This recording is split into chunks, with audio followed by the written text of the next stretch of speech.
Okay, so first we're going to set up our visual side of our audio visual feedback. And so first I have this particle effect. You can mess around with this and create whatever you want. I'm going to show you what I have right now, and I'm going to walk you through the most important parts of this. Make sure that you disable looping whenever you activate your particle through a script and through a use on a mechanic. You want it to play once and then kill it. So I want this effect of when I bounce off of this bouncer, you can hit the play button while you have it selected. You want this to send the waves outwards and then stop. So you're not really looking for a duration. I could kill that. It doesn't matter. This is coming from somewhere else.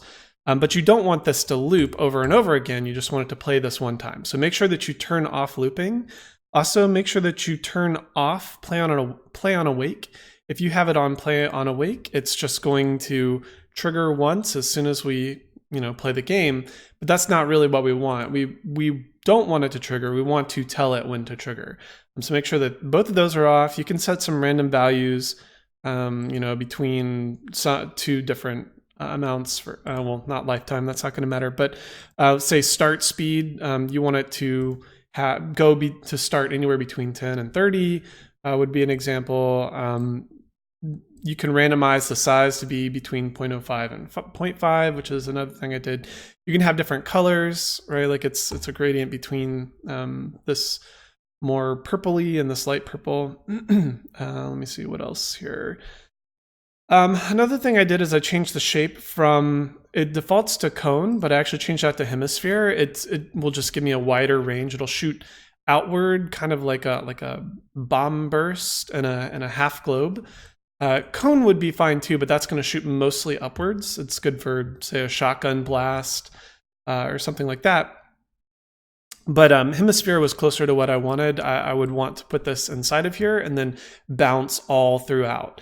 And then the last thing that I had, or the last major thing that I had, I had some rotation over lifetime, which I just said between 0 and 360. That just means that when these particles fly out, they will slightly rotate as they're flying out. It's probably too quick to see. And then I also, the default particle is a billboard, but you can have that too. I'm going to turn that back.